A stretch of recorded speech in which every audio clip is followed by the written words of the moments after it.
नमस्कार, news point लेकर हाजिर हूं मैं राजीव। दोस्तों, ऑपरेशन सिंदूर के बाद नरेंद्र मोदी आज पहली बार अपने गृह राज्य गुजरात पहुंचे और यहां 2 दिनों का उनका दौरा है। खास बात यह है कि आज 26 मई भी है, यानी 2014 में ठीक आज ही के दिन यानी 11 साल पहले इसी तारीख को नरेंद्र मोदी ने देश के प्रधानमंत्री पद की पहली बार शपथ ली थी।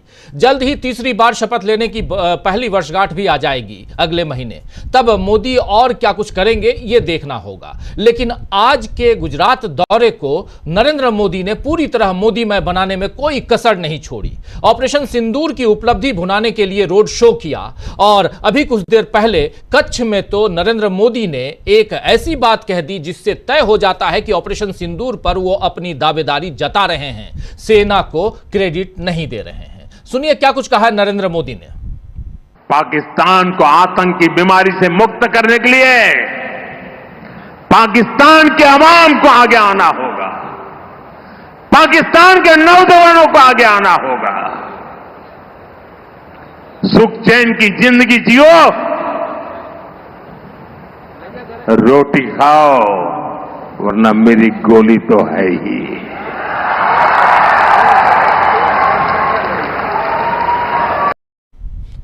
तो सुन लिया आपने। इससे पहले के तमाम प्रधानमंत्रियों ने किसी न किसी तरह पाकिस्तान को नसीहत तो दी है कि वो आतंकवाद खत्म करे, लेकिन ये कभी किसी ने नहीं कहा कि चैन से रोटी खाओ वरना मेरी गोली तो है ही।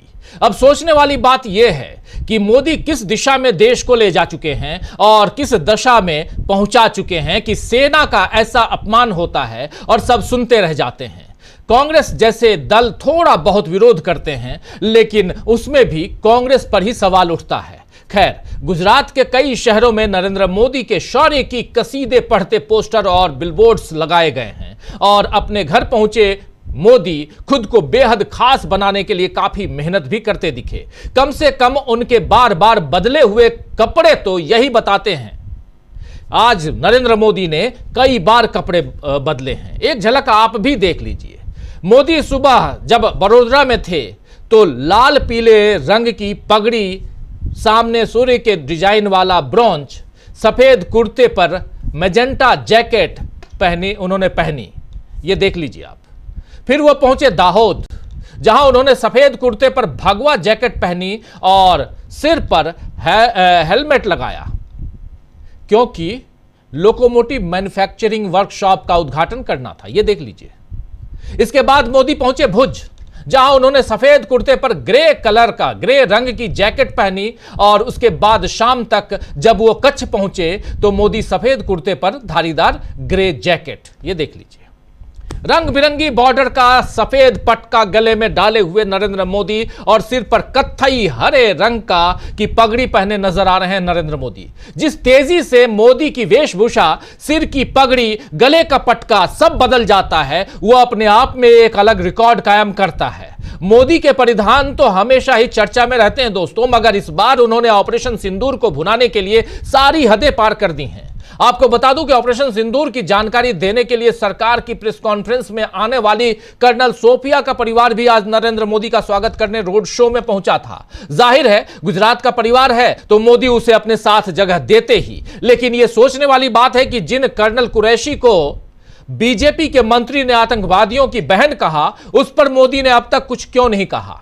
इधर मोदी ने आज जगह जगह जो भाषण दिए उसमें एक खास बात यह कही कि मैं चुप नहीं रह सकता था, लेकिन हकीकत तो यही है कि देश मोदी के बोलने का इंतजार कर रहा था और उन्होंने काफी इंतजार कराने के बाद देश को संबोधित किया था। और अब भी जिस तरह बीजेपी के नेता कहीं सेना तो कहीं पहलगाम पीड़ितों और कहीं आतंकियों के नाम पर अल्पसंख्यकों के खिलाफ बोल रहे हैं, उस पर भी मोदी चुप ही हैं।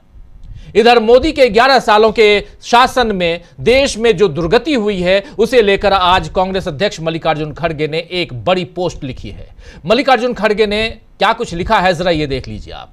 खड़गे साहब लिख रहे हैं कि 11 सालों में बड़े बड़े वादों को खोखले दावों में बदलकर मोदी सरकार ने देश की ऐसी दुर्दशा की कि अच्छे दिन की बात अब एक डरावने सपने की तरह साबित हुए। युवा सालाना 2 करोड़ नौकरियों का वादा, असलियत में करोड़ों की गायब। किसान, एक एक बात अलग अलग ढंग से। किसान, न आय हुई दोगुनी, ऊपर से खाने पड़ी रबर बुलेट। फिर महिलाओं के साथ क्या हुआ, आरक्षण पर शर्तें लागू, सुरक्षा तार तार, कमजोर वर्ग, SC ST OBC, इन सब की बात यहां कर रहे हैं। ST SC OBC माइनॉरिटीज पर भयावह अत्याचार, ये बात यहां कह रहे हैं मल्लिकार्जुन खड़गे। और उसके बाद हिस्सेदारी खत्म, फिर अर्थव्यवस्था की बात आती है, महंगाई की पराकाष्ठा, बेरोजगारी की बाढ़, कंजम्पशन की बात कर रहे हैं यहां पे, कंजम्पशन ठप, मेक इन इंडिया रहा फ्लॉप और असमानता चरम पर। इसके बाद विदेश नीति की बात आती है, वादा था विश्वगुरु बनने का, बिगड़े हर देश से संबंध। उसके बाद लोकतंत्र की बात करते हैं मल्लिकार्जुन खड़गे, कहते हैं हर स्तंभ पर RSS का हमला, ED CBI का दुरुपयोग, संस्थानों की स्वायत्ता दी उजाड़, 140 करोड़ जनता का हर तबका परेशान, 11 सालों में ऐसा रहा कमल का निशान। खड़गे ने दोस्तों 11 सालों की विफलताओं की लिस्ट इस पोस्ट में बना दी। इधर मोदी ने भी अपनी एक पोस्ट में आज लिखा है कि 26 मई यानी आज ही के दिन 2014 में पहली बार मैंने गुजरात सहित देश के कोटि कोटि जनों के आशीर्वाद से प्रधानमंत्री के तौर पर शपथ ली थी। इन वर्षों में देश ने जो फैसले लिए हैं वो अकल्पनीय और अभूतपूर्व हैं। जाहिर है नरेंद्र मोदी खुद को नेहरू से भी बड़ा प्रधानमंत्री बताने की कोशिश में हैं। और कल जब नेहरू जी की पुण्यतिथि है, कल 27 मई जवाहरलाल नेहरू की पुण्यतिथि है, आप जानते हैं, तब मोदी उन्हें किस तरह याद करते हैं, कैसे श्रद्धांजलि देते हैं, ये देखना होगा। वैसे अभी मोदी का गुजरात दौरा 2 साल बाद होने वाले चुनावों की तैयारी की शुरुआत के तौर पर भी देखा जा रहा है, क्योंकि गुजरात मॉडल का खुलासा होना शुरू हो चुका है और कांग्रेस भी गुजरात में सक्रिय हो चुकी है। इधर बिहार की सियासी सरगर्मी लालू परिवार के नए विवादों से और बढ़ गई है। आज तेज प्रताप की पत्नी ऐश्वर्या यादव का भी बयान आ गया है, जिसमें वो पूरे परिवार को दोषी ठहरा रही हैं। इधर मोदी भी 29 तारीख को बिहार पहुंच रहे हैं, तो वो इस मसले पर कुछ बोलते हैं या नहीं, और बोलते हैं तो क्या बोलते हैं और किस अंदाज में बोलते हैं, ये देखना होगा। फिलहाल देश में ऑपरेशन सिंदूर का सियासी फायदा लेने में बीजेपी लगी हुई है और बुनियादी सवालों पर चर्चा फिर गायब हो रही है। बारिश के कारण बदहाली, बेरोजगारी, महंगाई, कोरोना की नई दस्तक, क्या ऐसे सवालों पर कभी मोदी सरकार विचार करेगी? ऐसे तमाम सवाल हैं दोस्तों, और इन सवालों के बीच नरेंद्र मोदी पाकिस्तान को जो धमकी दे रहे हैं, एक बार उस बाइट को दोबारा सुनाऊंगा। जो साथी बाद में जुड़े हैं, थोड़ा सा आज का प्रोग्राम थोड़ा लेट हुआ, विलंब कुछ तकनीकी कारणवश, उसके लिए माफी चाहूंगा, लेकिन जो साथी बाद में जुड़े हैं उनके लिए यह बाइट सुनना जरूरी है। नरेंद्र मोदी की शुरुआती बाइट दोबारा सुन लीजिए एक बार फिर, जो साथी पहले सुन चुके हैं, लेकिन इसलिए सुनाना जरूरी है क्योंकि प्रधानमंत्री के श्रीमुख से, उनकी जुबान से क्या ऐसी भाषा ठीक है, उचित है? जरा आप सोचिएगा। पाकिस्तान को आतंक की बीमारी से मुक्त करने के लिए पाकिस्तान के अवाम को आगे आना होगा, पाकिस्तान के नौजवानों को आगे आना होगा। सुख चैन की जिंदगी जियो, रोटी खाओ, वरना मेरी गोली तो है ही।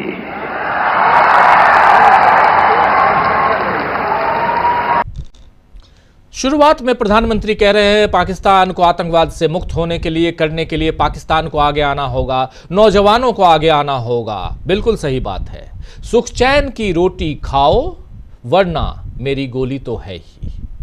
ये धमकी, अगर राष्ट्रवादी होने के नाते, देश की चिंता करने के नाते अगर मुझसे पूछें तो मैं भी कहूंगा कि देश चारों तरफ से सुरक्षित रहे, लेकिन अपने देश में बैठकर किसी दुश्मन के लिए भी कि रोटी खाओ वरना हमारी गोली तो है ही, कितना उचित है बोलना, जरा सोचिएगा।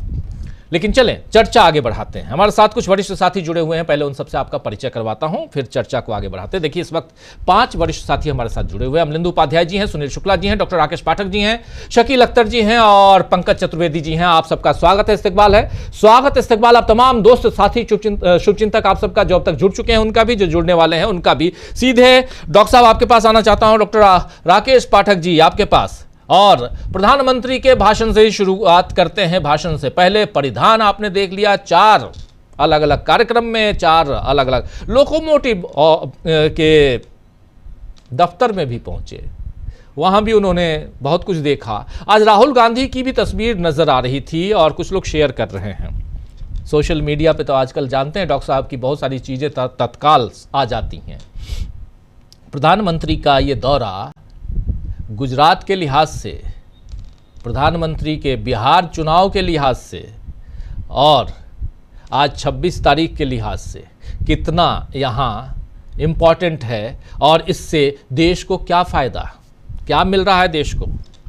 नफ़रत देश को कि हम पाकिस्तान को आंख दिखा रहे हैं, लेकिन देश ये भी पूछ रहा है और देश के कई सारे पुराने जो सेना अध्यक्ष थे, इन लोगों ने, एक नहीं बल्कि तीन ने ये कहा ऑन रिकॉर्ड, उन्होंने ट्वीट करते हुए पूछा कि 3 दिन साहब और रुक जाते।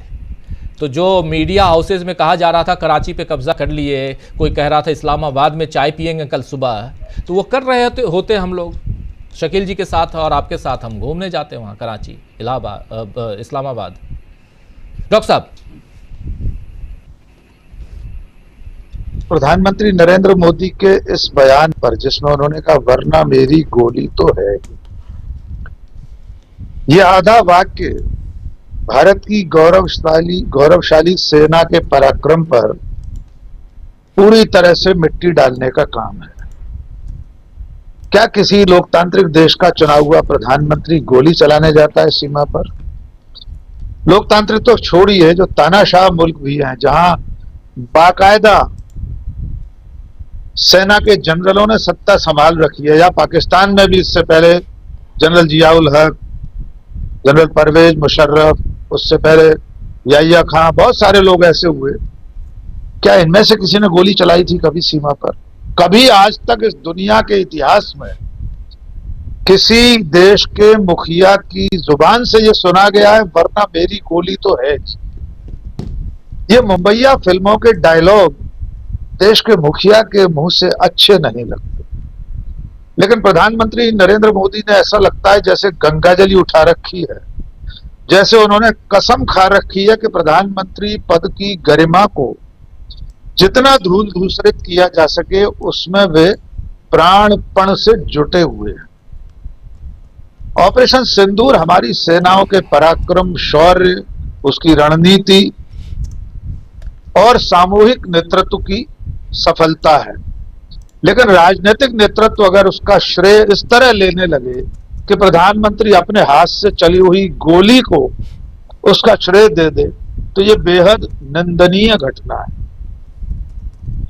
अब अगर आज के इस दृश्य को देखें, हमारे स्क्रीन पर दर्शक देख रहे हैं जिस तरह से हर्षोल्लास के साथ उत्सव मल रहा है, एक महोत्सव के रूप में प्रधानमंत्री खुद पर भी फूल बरसा रहे थे, ऐसा भी देखा गया। दिन भर वे परिधान बदल रहे थे जी, लेकिन प्रधानमंत्री 2 साल में मणिपुर नहीं जा पाए। प्रधानमंत्री देश की राजधानी की सीमा पर तिल तिल करते 700 किसानों के पास नहीं पहुंच पाए। प्रधानमंत्री पहलगाम के पीड़ितों के आंसू पहुंचने नहीं पहुंचे। वे एक भी मृतक के घर नहीं गए। वे सिर्फ आदमपुर छावनी गए, वहां भी एक शो जैसा ही था, सेना के बीच में जाकर उस तरह का शो ऑफ करना। और अब वे सीधे सीधे चुनावी रणनीति से, चूंकि गुजरात में भी चुनाव आने वाले दिनों में होगा, उसके लिए सड़क पर उतर आए हैं। जितने होर्डिंग, बैनर, पोस्टर लगे हैं उसमें सिर्फ नरेंद्र मोदी हैं, ऑपरेशन सिंदूर है और नरेंद्र मोदी है। मैं पिछले बार आपको याद दिला चुका हूं, अभी और अपडेट कर देता हूं। इस वक्त हिंदुस्तान में एक भी एफएम रेडियो नहीं है जिसमें सीरियलों के अभिनेताओं के जरिए, छोटे छोटे 2M दर्जे के C-B ग्रेड के फिल्मी एक्टर्स के जरिए ऑपरेशन सिंदूर और प्रधानमंत्री की महिमा का गुणगान न हो रहा हो। दिन रात हर गाने के बाद एक न एक हीरो या हीरोइन का उसमें संदेश आ रहा है। ये जो माइक्रो लेवल पर तैयारी चल रही है, जो सीधे सीधे सेना की सफलता को राजनीतिक झोली में ले जाने की और डालने की कोशिश है। इन 11 सालों में क्या हासिल हुआ? 26 मई है, संयोगवश पूरे 10 साल पहले उन्होंने शपथ ली थी। उसके लिए बहुत लंबे विमर्श की जरूरत है। संक्षेप में सिर्फ इतना कह सकते हैं कि इन 11 सालों में नफरत की खाई और चौड़ी हो गई। हम में से बहुत सारे लोगों को यह भ्रम हो गया था, हम और आपको तो नहीं हुआ था, कि कर्नल सोफिया कुरैशी और विंग कमांडर व्योमिका सिंह की तस्वीर और वीडियो देखकर शायद भारतीय जनता पार्टी, राष्ट्रीय स्वयंसेवक संघ और उसका समर्थक तबका हिंदू मुस्लिम भाईचारे की राह पर चलने लगेगा। लेकिन जिन लोगों को भी ये भ्रम था, उनका भ्रम टूट गया होगा। उसके बाद से जिस तरह से एक बार फिर पुनर्मूषको भव हो गया है ये पूरा विचार परिवार, अलीगढ़ में जिस तरह मॉब लिंचिंग हुई पूरे देश ने देखा, जिस तरह कर्नल सोफिया कुरैशी के खिलाफ बीजेपी संघ समर्थकों का अभियान लगातार राजीव जी चल रहा है, मंत्री के खिलाफ आज तक कोई कार्रवाई नहीं हुई, अब सिर्फ 48 घंटे बाकी। सुप्रीम कोर्ट में 28 तारीख को जब एसआईटी रिपोर्ट देगी, उसके बाद मोदी और उनकी सरकार उसके खिलाफ कोई कार्रवाई करेगी। तो मैं ऐसा मानता हूं इन 10-11 सालों में नरेंद्र मोदी और उनकी सरकार ने देश को पीछे ले जाने का काम किया है, सामाजिक रूप से, राजनीतिक रूप से, आर्थिक रूप से और विचार के स्तर पर। और आज का प्रदर्शन नरेंद्र मोदी जी का 26 लोगों की मौत पर उत्सव मनाने वाला है, उसके बाद जो बेकसूर मारे गए ऑपरेशन सिंदूर के बाद संघर्ष में, उधर से पाकिस्तान के हमले में, उन सब के जख्मों पर मरहम लगाने की बजाय ये जख्मों को कुरेदने की हरकत है।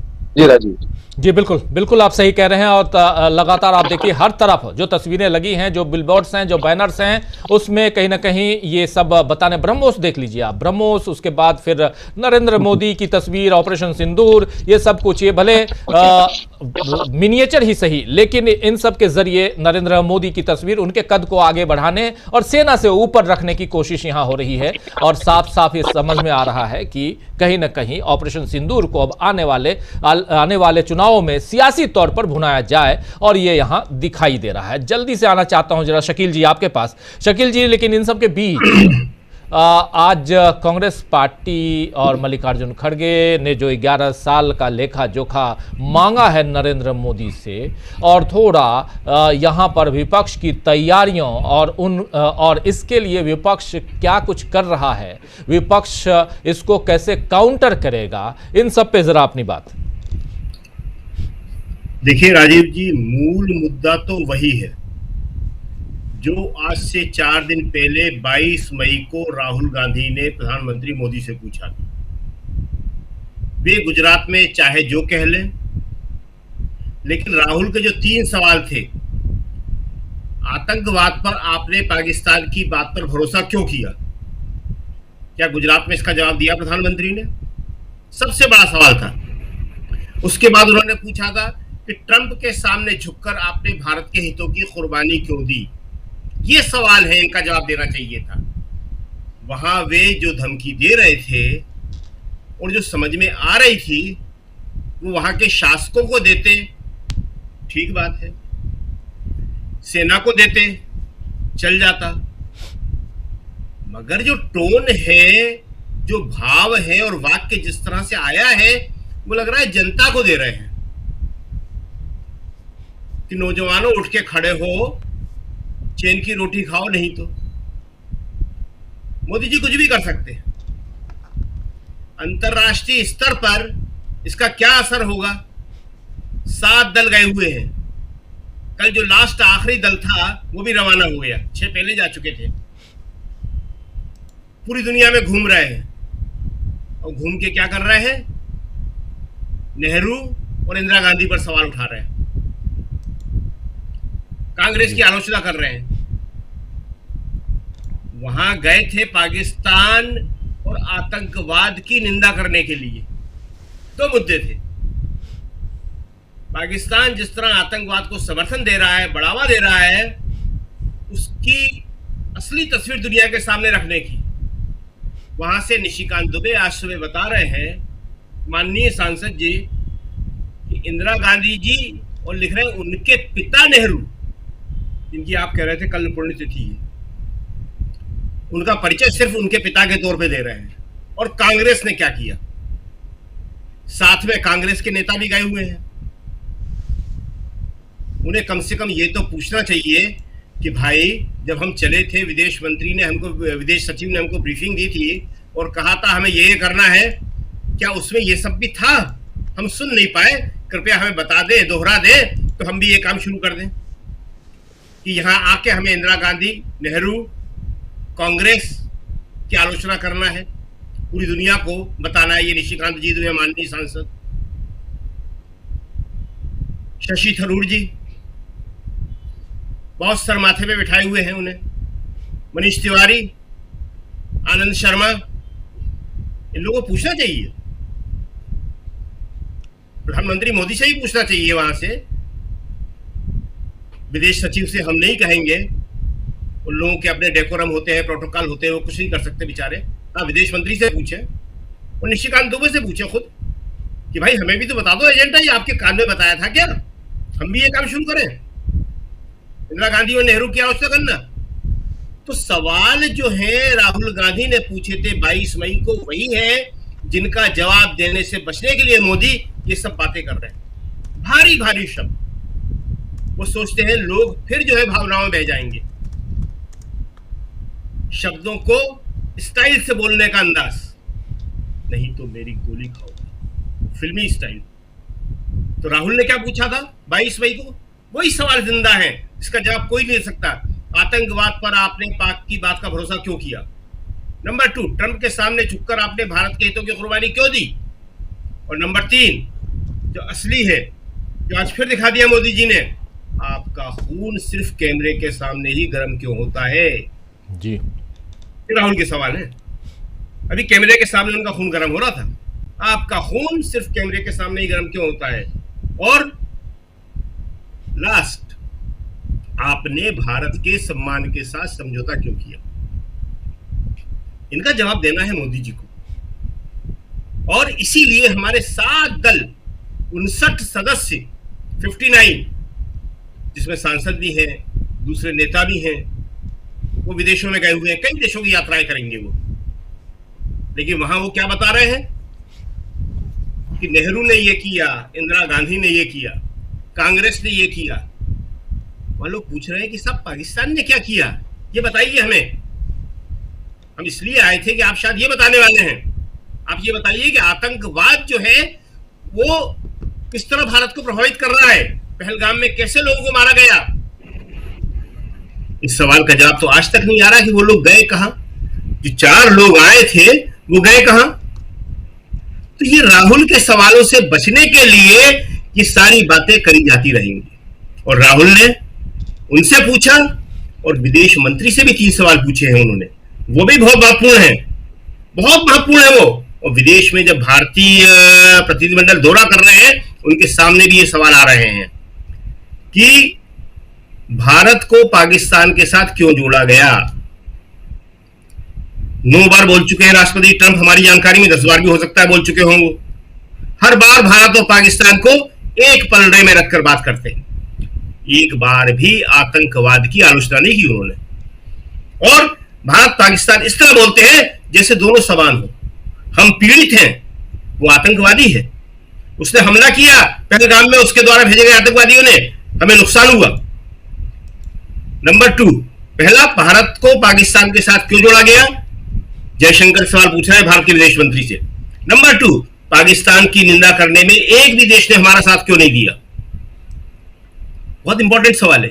हर देश में भारत के दूतावास है, वहां लगातार हमारे दूतावास के अधिकारी जो हैं, वहां के मीडिया से, वहां के बाकी लोगों से जो इन्फ्लुएंस करते हैं, सबसे मिलते रहते हैं।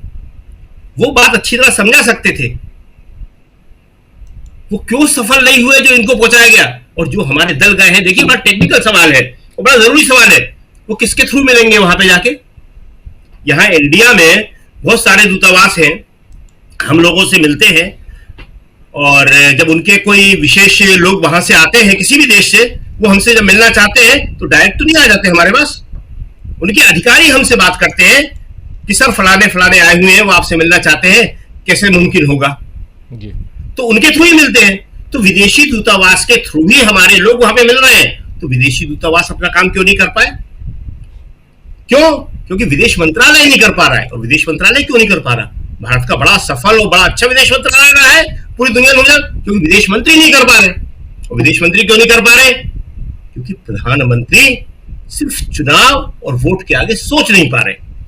और तीसरा सवाल जो जयशंकर थे उन्होंने कहा था, बहुत इंपॉर्टेंट है, कि ट्रंप से भारत और पाकिस्तान के बीच मध्यस्थता कराने के लिए किसने कहा? डोनाल्ड ट्रंप से मध्यस्थता कराने के लिए किसने कहा? क्या प्रधानमंत्री मोदी ने? तो राजीव जी, ये सवाल बहुत महत्वपूर्ण है और इनका जवाब मोदी जी को आज नहीं तो कल देना पड़ेगा। और इनके जवाबों से बचने के लिए वो चाहे जो कहे, वहां आपने बताया कि कर्नल सोफिया कुरैशी का परिवार प्रधानमंत्री है, ताकतवर प्रधानमंत्री, किसी को भी ला सकते हैं, किसी से भी वो कहेंगे आज की तारीख में, वो खबर से उठ के आ जाएगा उनका समर्थन देने के लिए। लेकिन एक बात हम आपको बता दें, सेनाओं के परिवार को कभी भी राजनीतिक इस्तेमाल में नहीं लाया गया, कभी नहीं लाया जाता है। सेनाओं के परिवार को अगर राजनीतिक उपयोग में आप लाओगे तो क्या होगा? न सेना को लाया जाता है, न सेना के परिवार को लाया जाता है, लेकिन सारी परंपराएं तोड़ दी गई। और इसीलिए जो हो रहा है वो आप देख रहे हैं। और सबसे बड़ी बात जनता के ऊपर ही है कि जनता इस मुद्दे पर भी जागेगी कि नहीं। बाकी जो सारे मुद्दे थे जहां मोदी जी असफल होते रहे, बेरोजगारी, महंगाई, नोटबंदी, गलत जीएसटी, किसान मुद्दा, जनता खामोश रही। लेकिन उनका कोर इशू कौन सा था? राष्ट्रवाद। वो राष्ट्रवाद जब छद्म राष्ट्रवाद में बदल गया, 26 लोग मारे गए, हमारी सेनाएं लगातार आगे बढ़ रही थी जी। जो आपका वादा था पीओके पे कब्जा करने का कि पाकिस्तान को तोड़ देंगे, जैसे इंदिरा गांधी ने तोड़ा था, तो पाकिस्तान को तो आप तोड़ नहीं पाए, कांग्रेस को तोड़ने की कोशिश कर रहे हैं कि कांग्रेस के सदस्यों को हम विदेश ले जाते हैं। अरे पाकिस्तान को तोड़ना था, कांग्रेस को नहीं तोड़ना था भाई। तो ये जो सवाल है, ये सवाल सबसे महत्वपूर्ण है कि आज की तारीख में आपको जो कोर राष्ट्रवाद के मुद्दे के ऊपर तो कम से कम मजबूती के साथ खड़ा होना था। आप किसी भी मुद्दे में खड़े नहीं हो पाए। नोटबंदी पे कहा मुझे चौराहे बुला लेना।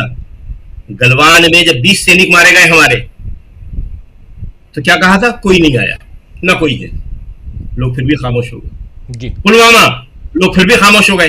और अब पहलगाम, तो पहलगाम पे हमला हुआ हमारे ऊपर, सारा देश व्यथित, गुस्से में। और आप क्या घोषणा करने जा रहे हैं? सबने कहा बहुत बड़ी घोषणा करने जा रहे हैं, मैं जाति जनगणना कराऊंगा। उस वक्त जाति जनगणना किसने मांगी थी?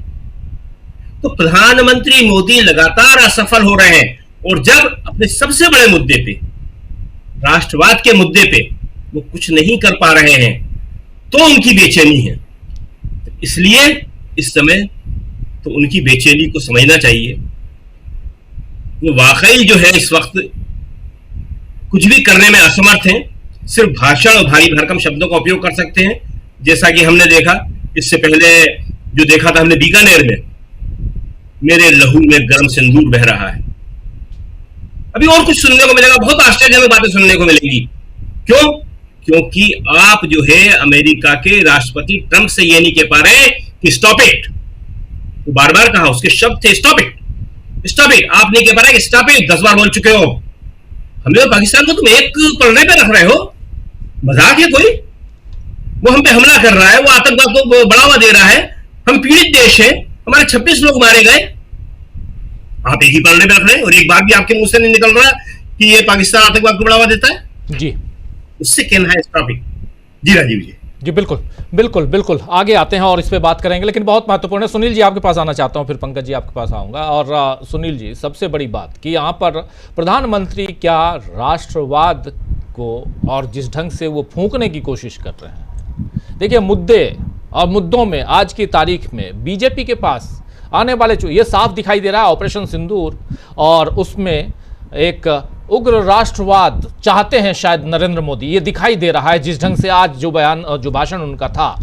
और मैं बिल्कुल चुप, मैं पहले से कह रहा हूं मैं चुप नहीं बैठूंगा, और मैंने, लेकिन 22 तारीख के बाद से वो चुप ही नजर आए, बोलते हुए नजर कब आए? जब सीज फायर हो गया उसके बाद। लेकिन जो ऐसी भाषा है इस ऐसे डायलॉग कह लें, ऐसा भाषण कह लें, इससे क्या देश में और उनके सियासी, उनके जो चाहने वाले लोग हैं, उनमें जो उफान चाहते हैं वो ला पाएंगे नरेंद्र मोदी, और खासकर बिहार चुनाव से पहले? धन्यवाद राजीव जी। देश के आम नागरिकों में तो कोई उफान नहीं ला सकते। इस तरह के वक्तव्य देश के आम नागरिकों को प्रभावित नहीं करता। अगर भारत के प्रधानमंत्री, भारत की सरकार के लिए पाकिस्तान का आम नागरिक निशाने पर था, तो युद्ध इस संघर्ष के बाद सरकार ने ये क्यों कहा कि हमने सैन्य ठिकानों और नागरिक ठिकानों को पर निशाना नहीं लगाया? हमारे निशाने पर केवल आतंकवादी ठिकाने थे।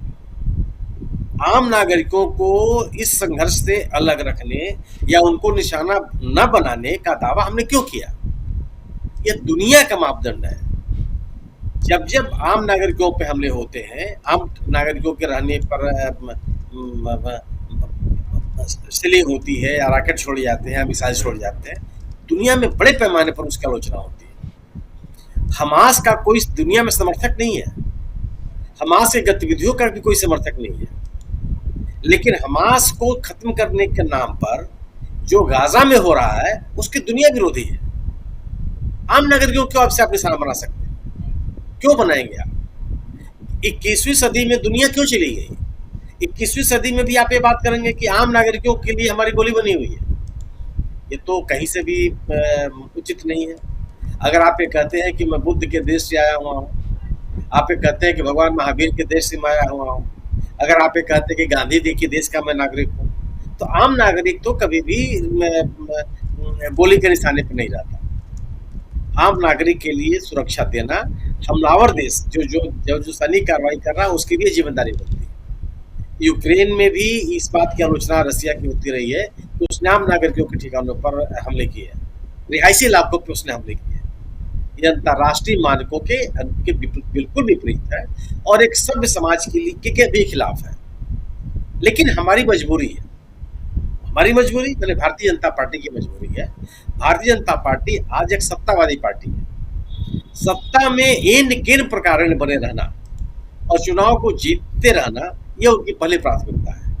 किसी आदर्श को स्थापित कर दें, किसी मूल्य को स्थापित कर दें, एक सभ्य सुसंस्कृत समाज बनाने में अपना योगदान कर दें, यह उनकी प्राथमिकताओं में शामिल नहीं है। चुनाव जीतना उनकी प्राथमिकताओं में शामिल है। और अगर आप राष्ट्रवाद को प्रोत्साहित नहीं करेंगे तो भारतीय जनता पार्टी से आपको दिलासा हाथ लगेगी।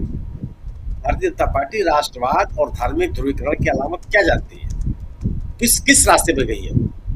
इसी रास्ते पे चलती रही है।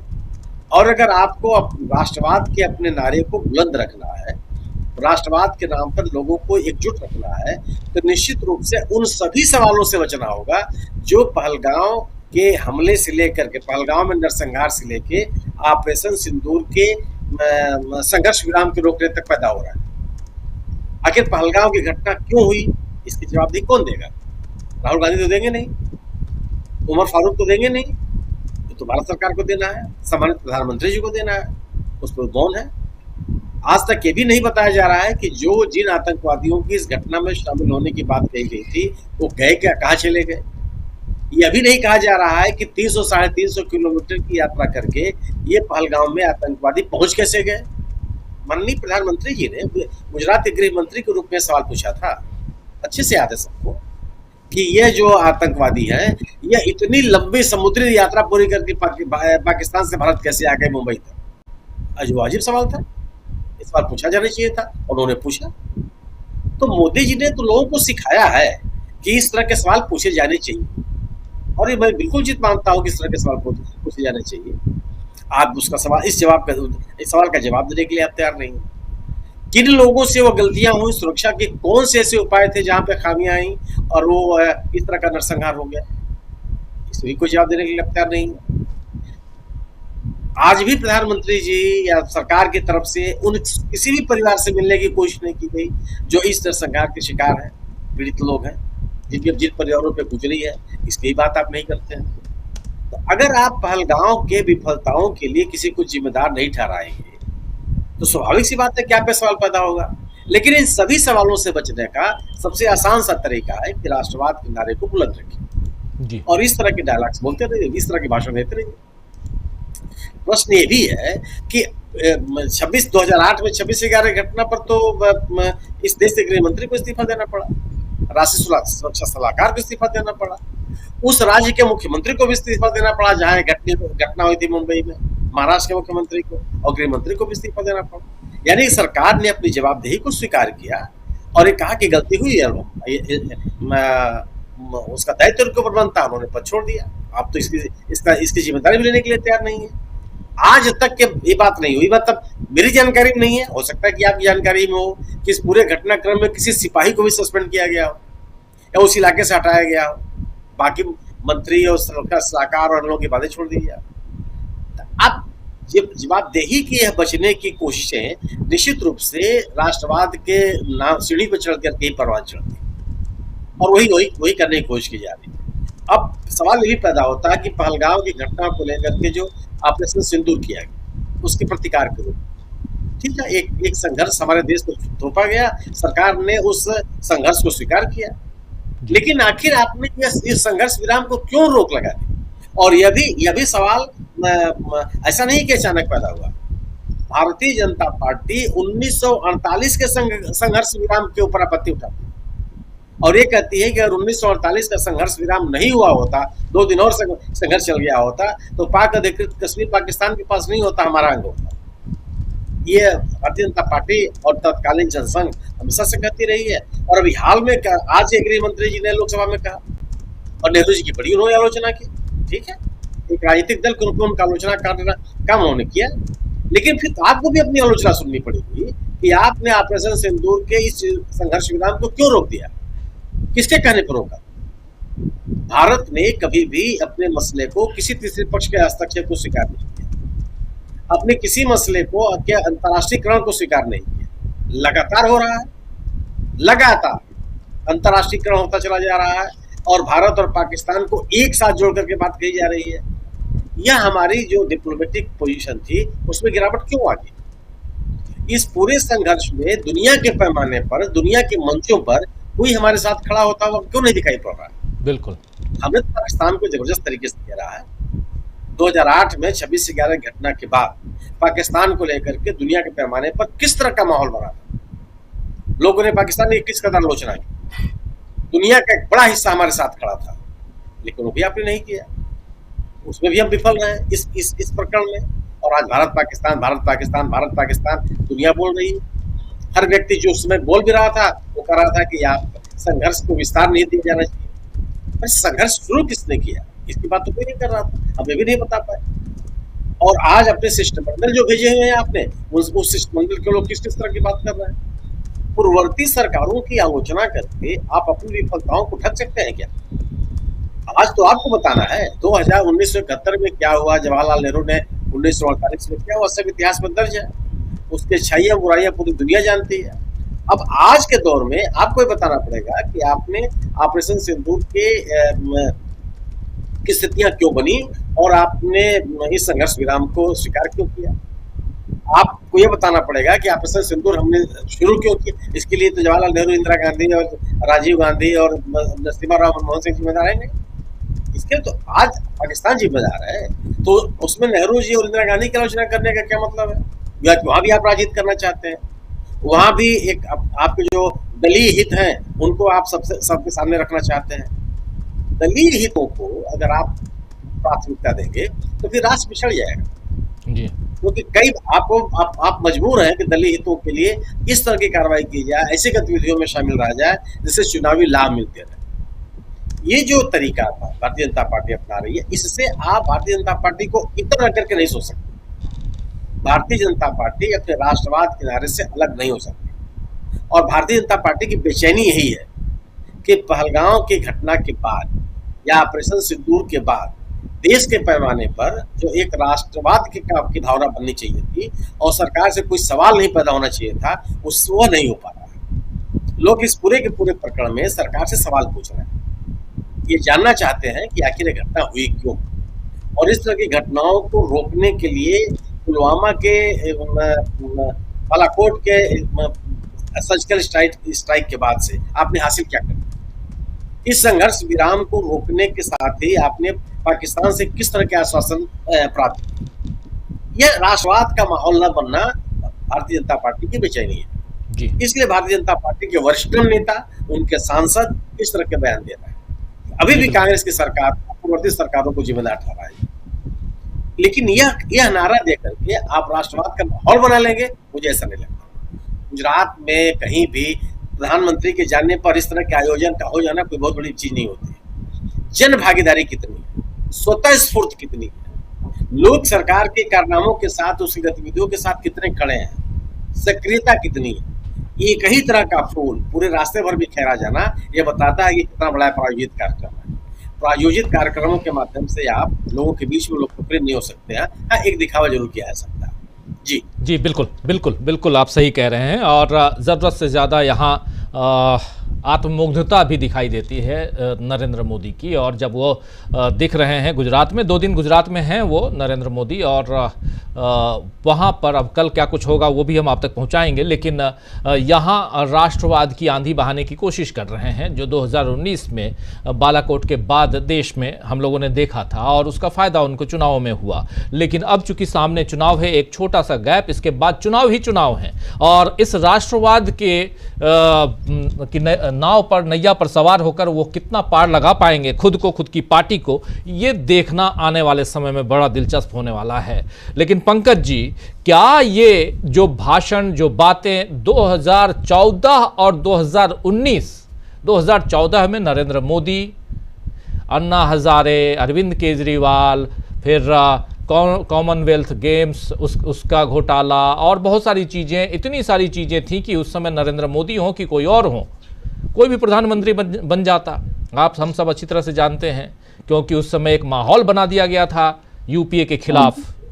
2019 आइए तो 2019 में ही लगने लगा था कि नरेंद्र मोदी शायद रिपीट ना हो पाए, लेकिन उस बीच घटना घट जाती है पुलवामा की, बालाकोट करते हैं, वहाँ पर बढ़िया बल्ले बल्ले। 2024 पीछे चले गए, अब आने वाले चुनाव में, और उसमें उसके बाद 4 राज्यों के चुनाव, उसमें जीत, उसमें से 3 राज्यों में जीत, और बल्ले बल्ले।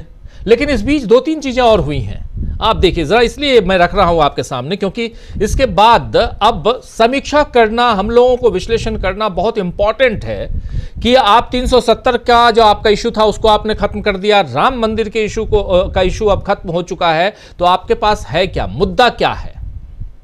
अब क्या रात दिन पाकिस्तान हम सुनेंगे?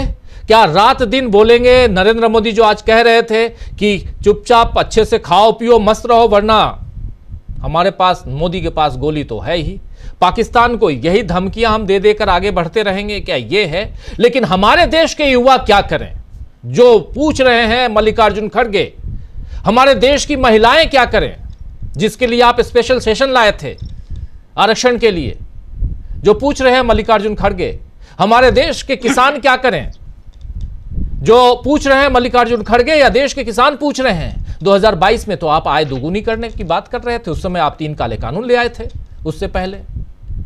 क्या इन मुद्दों पे बात नहीं होगी? और क्या फिर से ये मुद्दे जो हैं गौण हो जाएंगे, और सिर्फ हम आप सब पहले मंगलसूत्र और अब सिंदूर पे सवार होंगे? यही चलेगा पंकज जी? राजीव जी, असल में पाकिस्तान के मुद्दे को जिंदा रखने का भारतीय जनता पार्टी और आरएसएस का मुख्य उद्देश्य केवल जो उनका पारंपरिक वोट बैंक है उसके मन में ध्रुवीकरण को मजबूत करना है। और उनकी दिली मंशा क्या है वो विजय शाह और देवड़ा जी जो वहां के उप मुख्यमंत्री बता चुके हैं। उनकी दिली मंशा क्या है, ये हमारे पहलगाम में हमले के बाद में और ऑपरेशन सिंदूर के दौरान देश के अलग अलग जगह पर रिक्शे वाले, ठेली वालों की पिटाई करके आरएसएस और बीजेपी बजरंग दल के लोग बता चुके हैं। मैं यहाँ पर एक चीज पर गौर के लिए आप सब लोगों की राय हमारे दर्शकों की देखना चाहूंगा। पहलगाम हमले के बाद में जब भारत पर बहुत दबाव था कि अब क्या होगा, अब क्या होगा, अब क्या होगा, तो जैसा मुझे याद है 12 या 13 तारीख के आसपास की बात है, नरेंद्र मोदी ने तीनों सेनाओं के प्रमुखों को मिलने बुलाया था और उसके बाद में पीआईबी का प्रेस नोट आया था और बाकी बाकायदा घोषणा की गई थी कि आगे क्या होगा उसका निर्णय लेने की पूरी छूट सेना को दे दी गई। जब आपने अपनी पूरी छूट सेना को दे दी थी तो सेना ने जो भी किया सेना ने किया, छूट देने वाले का तो उसमें कोई रोल ही नहीं था। तो ये क्यों श्रेय लेते घूम रहे हैं? एक चीज। दूसरी चीज, भारत एक गणतंत्रात्मक राज्य है, यहां पर हर व्यक्ति की एक जिम्मेवारी तय है। एक पत्रकार के रूप में हमारी आपकी कुछ जिम्मेवारी तय है, फौज के रूप में आपकी जिम्मेवारी तय है। अब मोदी जी तो कल बोलने लगेंगे कि चुपचाप रोटी खाओ वरना मैं तुम्हारे खिलाफ जजमेंट दे दूंगा। वो जज भी बन सकते हैं इस तरीके से। तो हर कार्यपालिका, विधायिका, न्यायपालिका सबकी अपनी अपनी जिम्मेवारी है और कार्यपालिका में भी सबकी जिम्मेवारी तय है। एक जो आईएएस है वो आईपीएस का काम नहीं कर सकता है, जो आईपीएस है वो आईएफएस का काम नहीं कर सकता है, जो आईएफएस है वो फौज का काम नहीं कर सकता है। सबके अपने अपने एरिया है, सबकी अपनी जिम्मेवारी है। सेना का काम था, उन्होंने किया।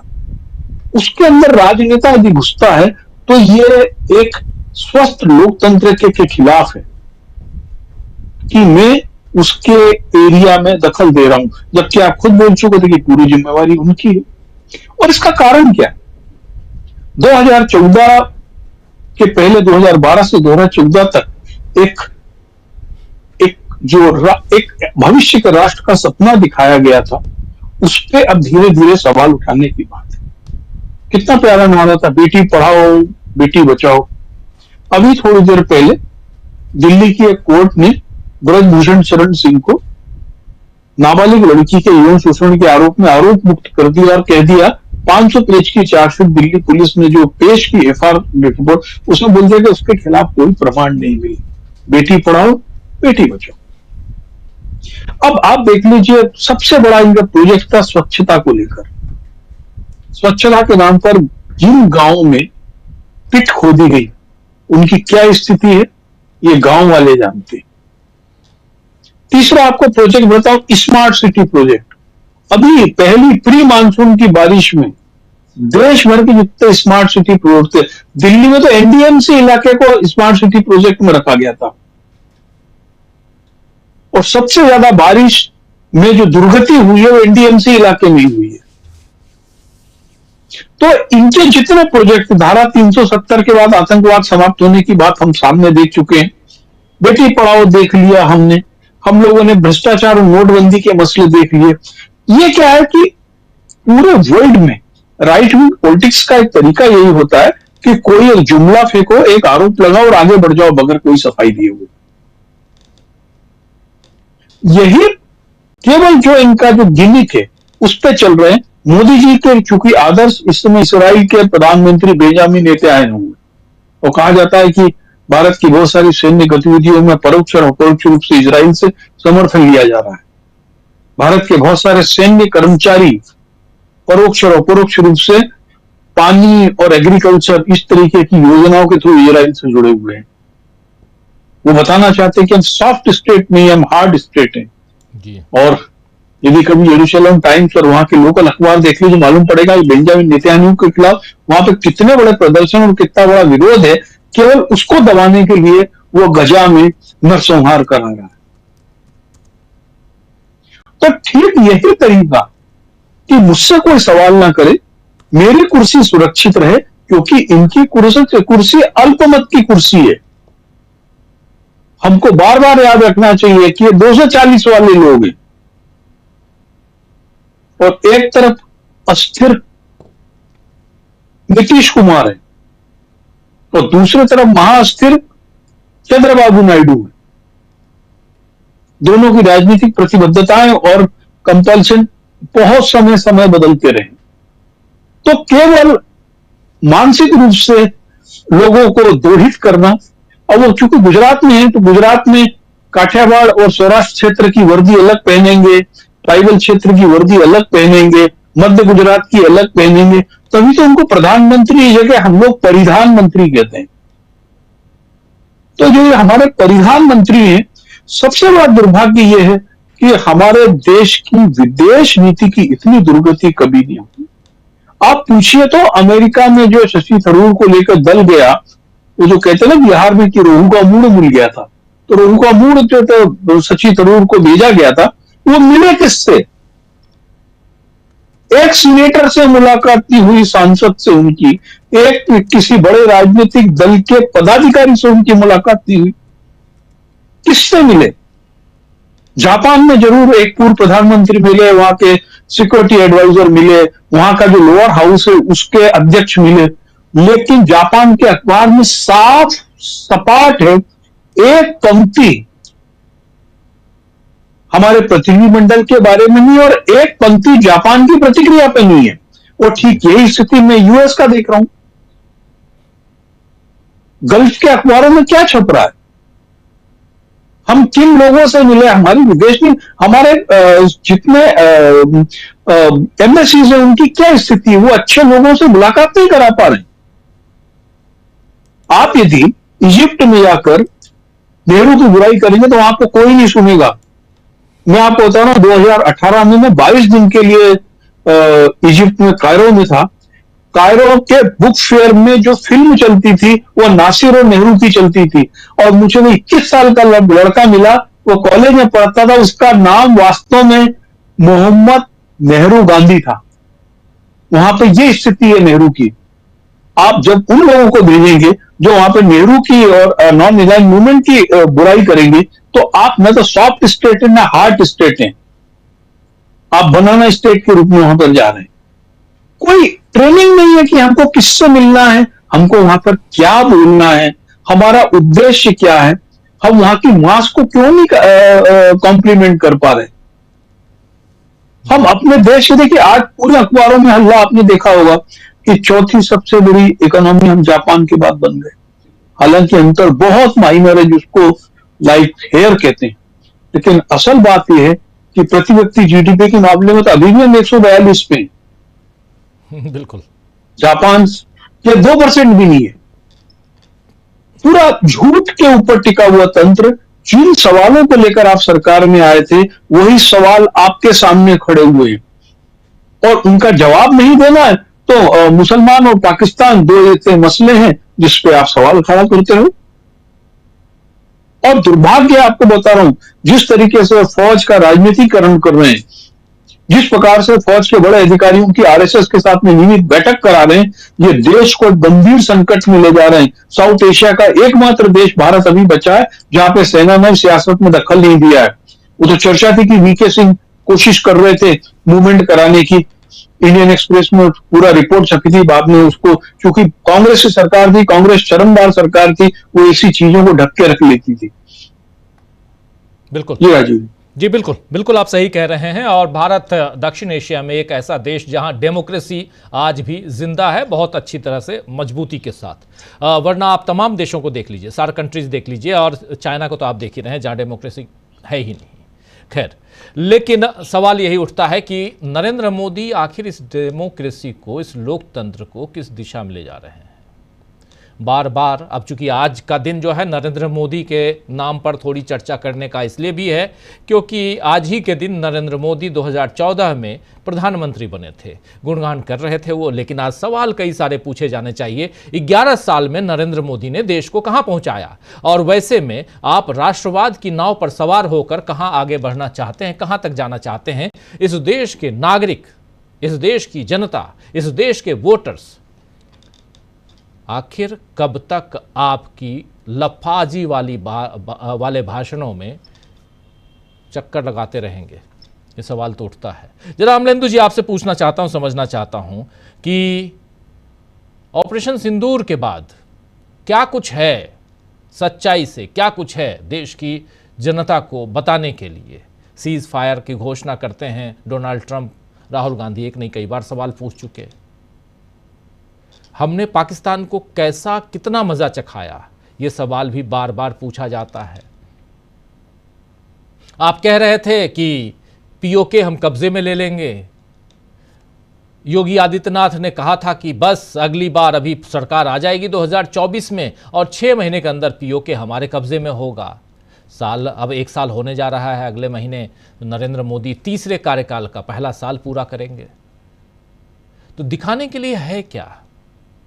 सिर्फ नफरत या कुछ और भी है? डेवलपमेंट जिसकी बात करते रहे, विकास पुरुष, विश्व गुरु, जितने तमगे लगाए गए हैं उनमें से कितना निकाल कर सचमुच बहुत ईमानदारी के साथ नरेंद्र मोदी को चाहने वाले लोगों से भी मैं ये गुजारिश करूंगा जो खूब चाहते हैं, अंधभक्त हैं, वो हमारे प्रधानमंत्री हैं इसलिए हम उनकी बात करते हैं, संवैधानिक कुर्सी पर बैठे इसलिए हम उनकी बात करते हैं और उनकी इज्जत करनी होगी, हमको इसलिए करनी होगी क्योंकि वो देश के प्रधानमंत्री हैं।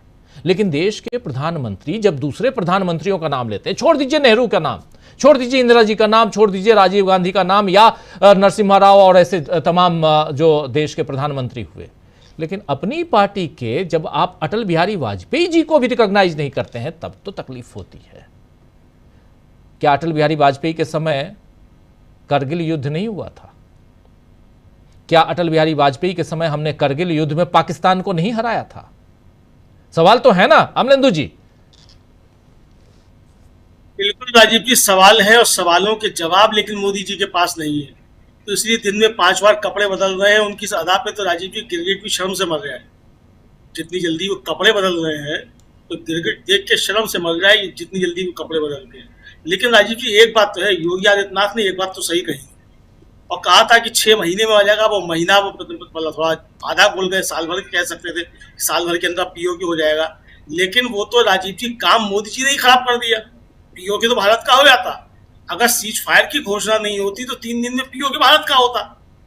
लेकिन मोदी जी ने सीज फायर करवा दिया ट्रंप के कहने से, तो इसलिए पीओके भारत का नहीं हो पाया। योगी आदित्यनाथ गलत साबित थोड़ी हुए, गलत तो मोदी जी साबित हुए।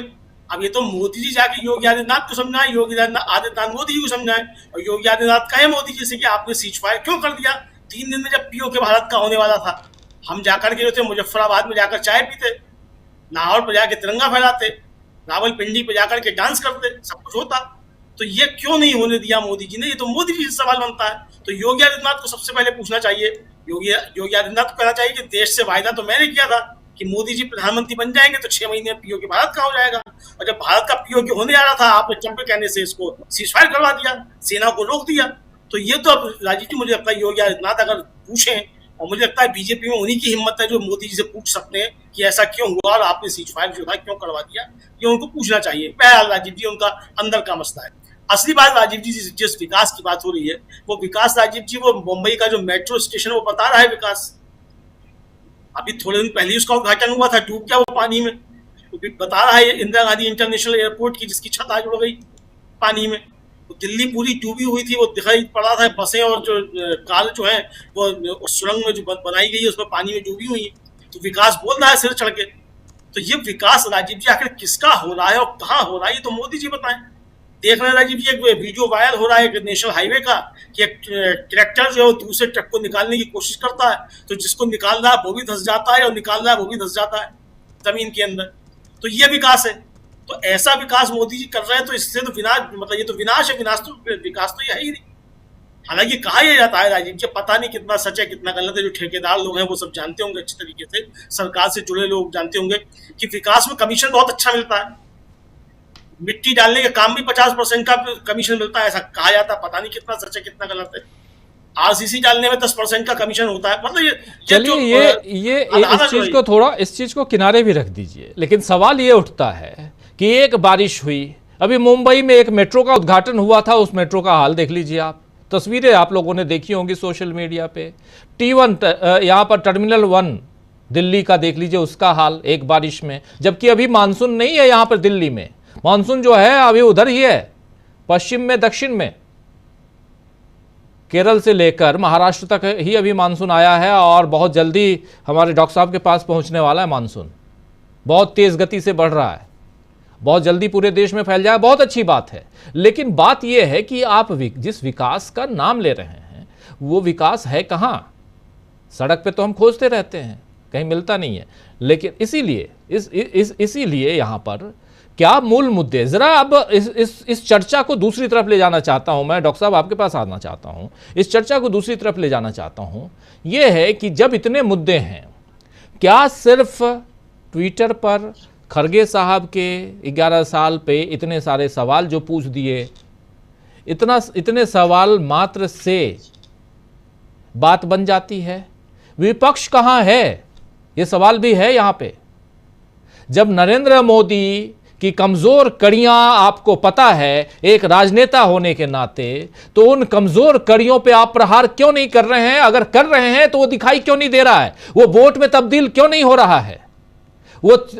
और अगर जो हम लोग कहते रहे हैं कि इलेक्शन कमीशन, बात होगी, मेरे साथी कई लोग कहते हैं कि आप लोग इलेक्शन पे बात क्यों नहीं करते, इलेक्शन कमीशन पे बात क्यों नहीं करते, ईवीएम पे बात क्यों नहीं करते। खूब बातें करेंगे अभी आने वाले समय में। लेकिन यह है कि अगर जब आपको पता है राहुल गांधी बार बार कह रहे हैं कि महाराष्ट्र के चुनाव में धांधली हुई, तो कहां है वो आंदोलन इलेक्शन कमीशन के खिलाफ? हम लोग तो कई बार बोल चुके हैं यहां बैठ के कि जाइए धरना प्रदर्शन कीजिए, साल भर बैठना हो, 2 साल बैठना हो, लेकिन कहां है? सुप्रीम कोर्ट में मामला पहुंचा हुआ है, लटक रहा है हर बार तारीख पे तारीख। अभी 14 तारीख को 18 को, शायद 18 को उसकी तारीख थी या 14 को थी, माफी चाहूंगा, 14 की थी, अब अगले महीने हो गई। तो इसलिए जरा डॉक्टर साहब आपसे समझना चाहता हूं कि रणनीतियां विपक्ष की, जहां और आज की तारीख में सेना को किनारे कर आप सीधे, इंदिरा गांधी ने भी बहुत कुछ किया था, उनकी तारीफ होती है, लेकिन इंदिरा गांधी ने इस ढंग से ढिंढोरा सेना को किनारे करके, शायद मुझे नहीं लगता कि उस समय तो जो भी हुआ हो, जो इतिहास के पन्नों में दर्ज है, उस हिसाब से कह रहा हूं, ऐसा तो हुआ नहीं था। अटल बिहारी वाजपेयी ने भी ऐसा नहीं किया था करगिल वार के बाद, जो आज हो रहा है। डॉक्टर साहब,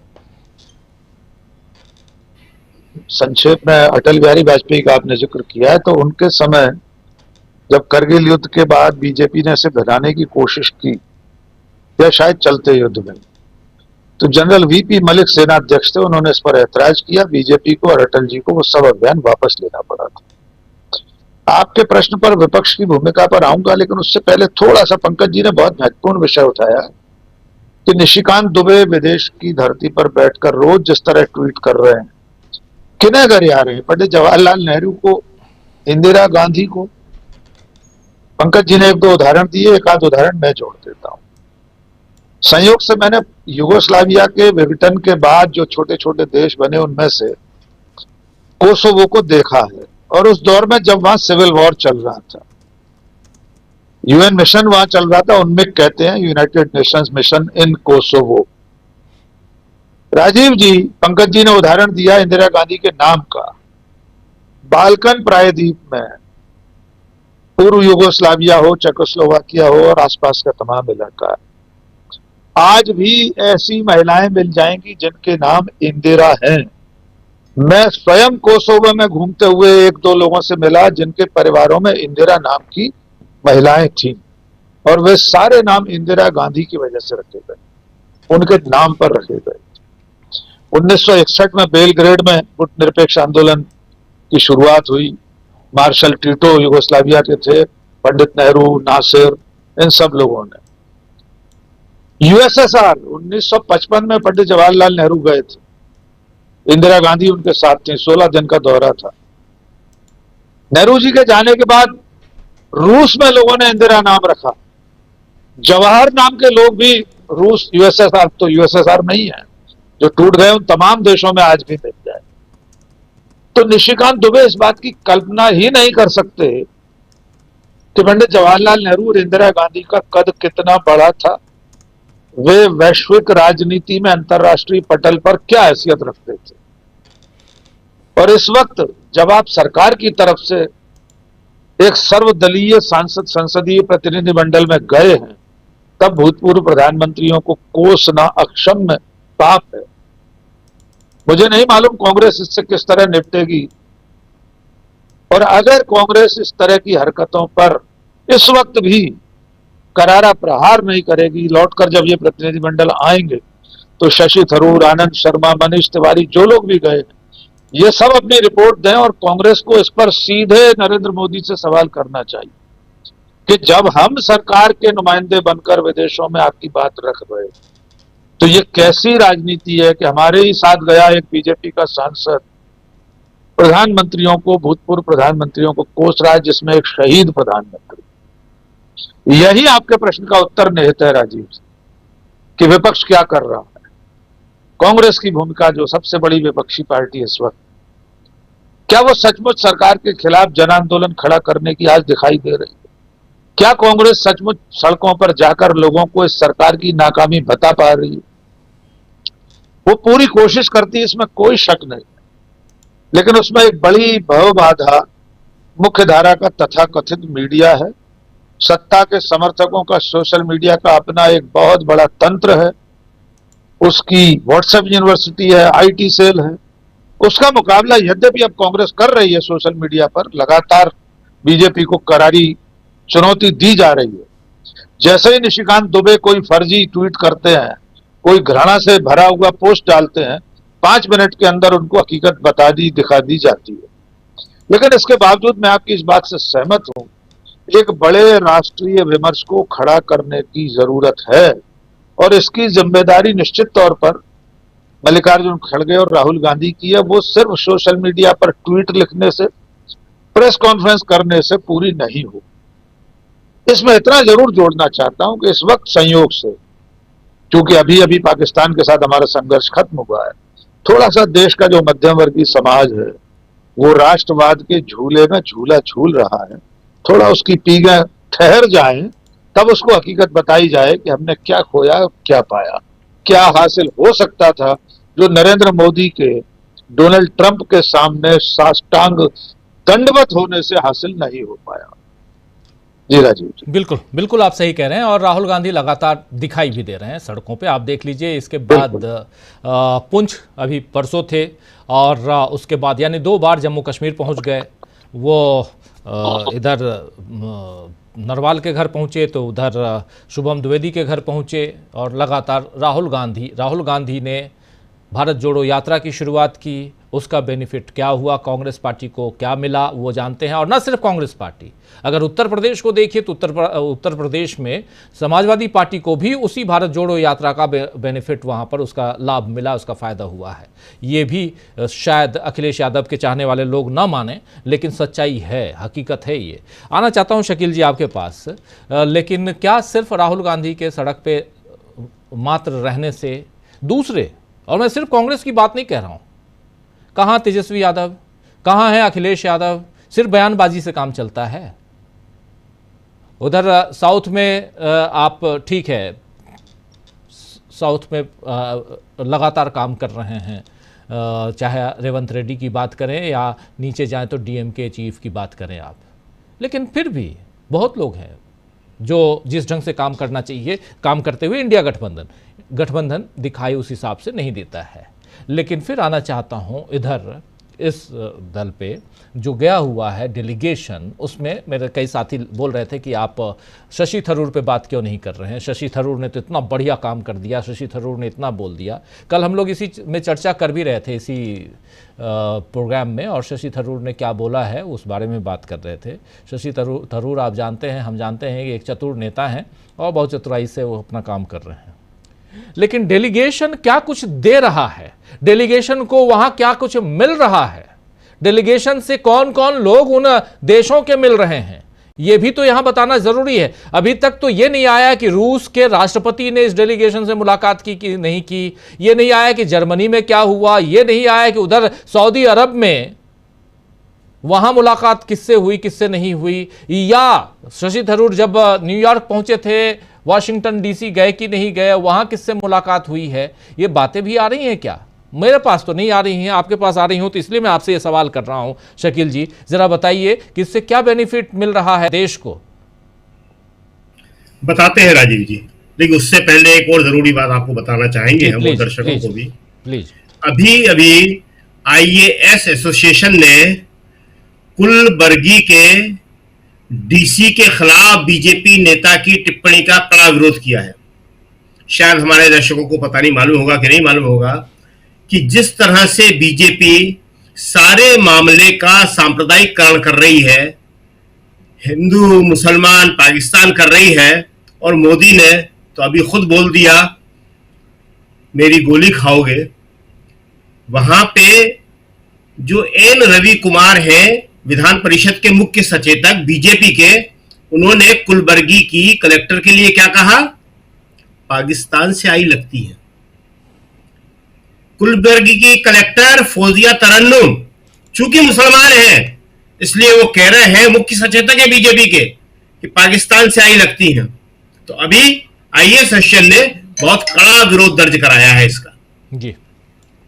इससे पहले आईएएस सेशन और दूसरी आईएफए सेशन, दूसरी एसोसिएशन ने जिस तरह से हमारे विदेश सचिव के बारे में कहा था, उसके बारे में भी विरोध किया था, लेकिन मोदी जी ने या विदेश मंत्री ने उस पर भी कुछ नहीं कहा कि हमारे विदेश सचिव के परिवार के बारे में, विदेश सचिव के बारे में कितनी घटिया टिप्पणी करी गई है। अब वो कलेक्टर के पहुंच गए, उससे पहले कर्नल के पहुंच गए थे, सोफिया कुरैशी के, उनके बारे में कह चुके हैं, वो भी बीजेपी के मंत्री हैं। ये माहौल पूरे देश में बनाया जा रहा है। क्यों? हम फिर वही कहेंगे, क्यों? क्योंकि मोदी जी का राष्ट्रवाद का मुद्दा बुरी तरह असफल साबित हो गया है। और दूसरी बात जो आप कह रहे थे कि जो विदेश में प्रतिनिधिमंडल पहुंचाए गए हैं, वो विदेशों में प्रभाव डालने के लिए नहीं पहुंचाए गए हैं, वो भी भारत की जनता को ही एड्रेस करने के लिए पहुंचाए गए हैं कि देखो हम कांग्रेस को तोड़कर, क्या कहा था मोदी जी ने? केरल में ही तो कहा था, कांग्रेस वालों की नींद हराम हो जाएगी। यहां मेरे साथ में शशि थरूर बैठे हुए हैं, वही नींद हराम करना चाहते हैं कि यहां से कांग्रेस के लोगों को तोड़ के, कांग्रेस के बिना उनको नॉमिनेट किए वो ले गए यहां से। और हाल क्या हुआ वहां पे, जो आप बता रहे हैं कि कोई मिलने को तैयार नहीं है, न अभी तक कोई मिला, न वहां के मीडिया में इसकी चर्चा है।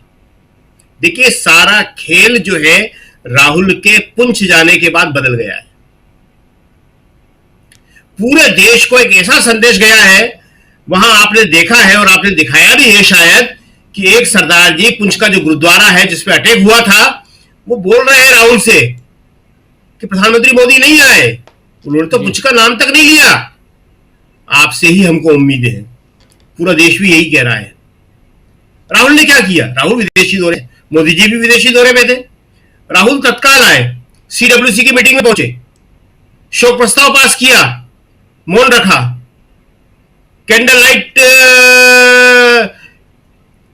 प्रदर्शन में गए, वहां श्रद्धांजलि दी, आल पार्टी मीटिंग में गए जिसमें मोदी जी नहीं आए, दूसरी बार फिर आल पार्टी मीटिंग में गए, फिर कश्मीर गए, घायलों से मिले, कानपुर गए जो भी आप बता ही रहे थे, हरियाणा गए, वहां मिले, और अभी पुंछ गए। लगातार पीड़ितों के साथ अपना दुख व्यक्त करने, उनके साथ खड़े होने के लिए, देश के साथ खड़े होने के लिए, देश की सेना के साथ खड़े होने के लिए। राहुल ने राजनीति की बात नहीं की, कहा मैं सेना के साथ खड़ा हूं, मैं प्रधानमंत्री जी आपके साथ खड़ा हूं। और ये कहा इतनी बड़ी बात, जो दूसरी आल पार्टी मीटिंग थी उसके बाद निकल के कि मैं कुछ नहीं बोलूंगा, हमारा पूरा समर्थन सेना को और सरकार को है, और इस वक्त कोई भी ऐसे सवाल हम पूछना नहीं चाहते जिनका सवाल का जवाब देना सरकार नहीं चाहती है। और क्या करेंगे राहुल गांधी? अब क्या है, मोदी जी एक जगह भी नहीं गए, वो भी सऊदी अरब के दौरे पे थे, वापस आए वहां से बिहार चले गए। बिहार में नीतीश कुमार के साथ हंसी मजाक कर रहे थे। केरल चले गए, वहां तो आपने सुना ही, वो बोल ही रहे थे वो कि कांग्रेस की नींद हराम कर रहा हूं, कांग्रेस की नींद हराम कर रहे थे वो वहां पे। उन्होंने एक भी जगह जाने की तकलीफ नहीं की। क्या घायलों के जो मरे हैं उनके पास जाना नहीं चाहिए था, उनके परिवारों से मिलने के लिए, उन्हें हिम्मत बढ़ाने के लिए कि हम आपके साथ हैं? और क्या कोई मुआवजे का ऐलान हुआ? आज तक शायद हमें मालूम नहीं है, हमने सुना नहीं। कोई ऐलान हुआ? 26 लोग मारे गए थे, उन्हें कोई सहायता देने का किसी परिवार को? नहीं हुआ। वो 4 लोग कहां गए, इस पर कोई बात करने को तैयार नहीं है कि वो कहां है। तो ये सारे सवाल जो है यही मोदी जी को और मोदी जी के समर्थकों को परेशान कर रहे हैं। इसलिए कुलबर्गी का जो बीजेपी का नेता है एन रवि कुमार, मुख्य सचेतक है, पद पे है, वो कह रहे हैं कलेक्टर से मुसलमान नाम देख के पाकिस्तान से आई लगती हो। जी यही सवाल, यही बात तो मध्य प्रदेश के कैबिनेट मंत्री विजय शाह ने की थी। 8 बार के विधायक है वो, जी, आतंकवादियों की बहन। तो ये जो समस्याएं हैं, ये जो सवाल है, ये मोदी जी के लिए सबसे परेशानी की बात है। इसीलिए मोदी प्रधानमंत्री, कभी सुना नहीं होगा किसी ने, वो गोली चलाने की बात कर रहा है, गोली खाने की बात कर रहा है, गोली खिलाने की बात कर रहा है। मोदी की गोली खाओगे, बड़ा मुश्किल हो जाएगा इसका जवाब देना मोदी जी के लिए कि अगर प्रधानमंत्री गोली चलाएगा तो सेना क्या करेगी। बहुत मुश्किल है जी, बिल्कुल, और बिल्कुल। इसका अर्थ क्या निकल रहा है यह भी बताना बहुत मुश्किल हो जाएगा। हम हमेशा शासकों से लड़ते हैं, हर सरकार लड़ती है, जब भी बात होती है शासकों की नीतियों की वजह से सब कुछ गड़बड़ होती है। पाकिस्तान के शासक को हमें सबक सिखाना है, लेकिन क्या जनता को कोई सबक सिखाता है? बड़ा मुश्किल सवाल है। और जब सबक सिखाने का मौका था सेना को और पाकिस्तान के शासकों को, तो राष्ट्रपति ट्रंप अनाउंस कर रहे हैं कि 5 बजे युद्ध विराम हो जाएगा। हमें खबर तक नहीं थी, किसी को खबर तक नहीं थी, सेना तक को खबर नहीं थी। सबने पूछा कि ट्रंप साहब कह रहे हैं हो जाएगा, कल हाँ कर दो। ट्रंप साहब ने कहा करना पड़ेगा। तो ये समस्याएं हैं सबसे बड़ी। इसलिए राहुल अपनी भूमिका बहुत अच्छी तरह निभा रहे हैं, विपक्ष अपना काम कर रहा है, और उसकी वजह से ही सरकार का ये जो पैनिक रिएक्शन आ रहा है, मोदी जी का पैनिक रिएक्शन आ रहा है, घबराहट में मोदी जी क्या क्या करेंगे, इसको बीजेपी और आरएसएस को ही रोकना पड़ेगा। उन्हीं को रोकना चाहिए कि वो देखे कि मोदी जी कुछ ऐसी चीज न बोल जाए जो देश के लिए बाकी में बहुत मुश्किल का सामना करना पड़े। जी राजीव बिल्कुल, जी। बिल्कुल। थोड़ा समय कम है, जल्दी से आना चाहता हूं पहले सुनील जी आपके पास। सुनील जी, क्या आपको लगता है कि यहाँ प्रेशर में है नरेंद्र मोदी, और खासकर सीज फायर के बाद से? ये तो उनके बयानों से साफ साफ नजर आता है। अगर जो सरकार अपने 11 साल की उपलब्धियों की चर्चा न कर पावे तो वह परेशान सरकार है। अगर वह अपने देश के नागरिकों से अपने गवर्नेंस की बात न कर पाए तो वो परेशान सरकार है, उसकी बेचैनी है। 11 सालों में इस देश की आवाम के लिए आपने क्या किया, कोई चर्चा नहीं हो रही है। आज चर्चा केवल ऑपरेशन सिंदूर की हो रही है। इस देश के आर्थिक विकास क्या हुआ, इस देश के शैक्षणिक विकास की स्थिति क्या है, हम दुनिया के पैमाने पर स्वास्थ्य के मानक में हम कहाँ खड़े हैं, कृषि की स्थिति हमारे देश में क्या है, रोजगार की स्थिति हमने कहाँ तक पूरी करने की कोशिश की है, उत्पादन और तकनीक के मामले में हम कहाँ आगे बढ़े हैं, कोई चर्चा नहीं हो रही है। चर्चा केवल हो रही है ऑपरेशन सिंदूर की। क्यों हो रही है? कि आप एक राष्ट्रवाद का माहौल बनाना चाहते हैं और अपनी जितनी भी आपकी विफलता है उसके पीछे इसी के माने आप छुप जाना चाहते हैं। ये संभव है क्या? लोग आपसे गवर्नेंस की बात करेंगे ना, इसलिए इस सरकार में बेचैनी है। और जो सरकार अपने गवर्नेंस की बात नहीं कर पाएगी वह निश्चित रूप से ऐसे मुद्दों की तलाश करेगी जो आपकी भावनाओं के ऊपर सवार होकर के आगे बढ़ जाए। आप अपने विवेक का प्रयोग न करें। इस तरह की बात करना कि वो हमारी गोली खाएंगे, तो मतलब एक तरह का कोई राजनेता इस तरह का बयान नहीं दिया। ये तो पुतिन भी यूक्रेन के नागरिकों के लिए नहीं कर रहा है। वो सवाल है कि उस देश से, उस सरकार से उनका विरोध है। नागरिकों के लिए आप इस तरह की बात नहीं कर सकते, करना नहीं चाहिए किसी को। और ये अंतर्राष्ट्रीय स्तर पर इसको हम सभी लोगों ने स्वीकार किया है। लेकिन हम उस देश के लोग हैं जहाँ सूर्यास्त के बाद युद्ध नहीं होता था, निहत्थे लोगों पे बाण नहीं चलाए जाते थे। हमारी परंपरा तो यह है। और हम सामान्य नागरिकों को अगर हम धमकी दें कि हमारे लिए गोली आपके लिए रखी हुई है, तो ये तो कहीं से उचित नहीं। लेकिन राष्ट्रवाद के लिए, राष्ट्रवाद को बढ़ावा देने के लिए आवश्यक है। और वह ये काम इनके राजनीतिक बेचैनी को का सबसे बड़ा प्रमाण है। अन्यथा सरकार कहती है कि गवर्नेंस की बात करती है कि हमने किया, हमने किया, हमने किया, हम और आगे ले जाएंगे। किसकी बात करेंगे? अर्थव्यवस्था रसातन। और आप खोखले नारे बात करते हैं कि साहब हम चौथी और तीसरी अर्थव्यवस्था बन गए। हर उपलब्धि के पीछे कोई ना कोई कारण होता है। अगर आप तीसरी अर्थव्यवस्था बन गए तो इस देश के नागरिकों की पर कैपिटा इनकम कितनी हो गई, इस देश के नागरिकों की परचेज कैपेसिटी कितनी हो गई, इस देश में आर्थिक विषमता कितनी कम हो गई, इस देश में का जो मुद्रा है उसकी कीमत दुनिया में क्या है, इस देश का जो उत्पादन का क्षेत्र है उसमें क्या केवल एक स्टेटमेंट थोड़ा होता है कि आप तीसरी अर्थव्यवस्था हो गए और एक पहली अर्थव्यवस्था हो गए। उस अर्थव्यवस्था का असर अगर आपके देश पर सर्वव्यापी नहीं है, आम नागरिकों पर नहीं है, तो ये मात्र आंकड़ा आप अपना जुटा लीजिए, जो चाहिए वो कर लीजिए। अगर आपके दावे अन्य दावों को अन्य तथ्य सपोर्ट नहीं करते तो बेमानी है। तो ये सरकार किसी चीज की बात नहीं कर सकती। जो बात खड़गे जी ने कही है कि अर्थव्यवस्था पे हम कहाँ हैं, विदेश नीति पे हम कहाँ हैं, उद्योग में हम कहाँ हैं, कृषि में कहाँ हैं, बेरोजगारी में कहाँ, ये सवाल है। सरकारें इस बिना पे चली जाती हैं और उसी के आधार पर उनका मूल्यांकन होता है। आपने कहा कि विपक्षी दल कहाँ है, छोटा सा बस एक लाइन का कि विपक्ष बीजेपी के लिए सबसे बड़ी चुनौती कांग्रेस है। अगर आप उसमें आरजेडी की भूमिका खोज रहे हैं तो बेमानी है। वो राष्ट्रीय पैमाने पर कांग्रेस को ही वह काम करना है और कम से कम कांग्रेस का नेता, लोकसभा विपक्ष के नेता की विजिबिलिटी बनी हुई है, पूरे देश में बनी हुई है। वो लगातार सरकार पे हमलावर हैं और वो भी बेमानी उन तथ्यों को लेकर आ रहे हैं जो सरकार के ऊपर लागू होती है। सरकार से सवाल पूछ रहे हैं। तो इसलिए मैंने विपक्ष कम से कम शांत नहीं है।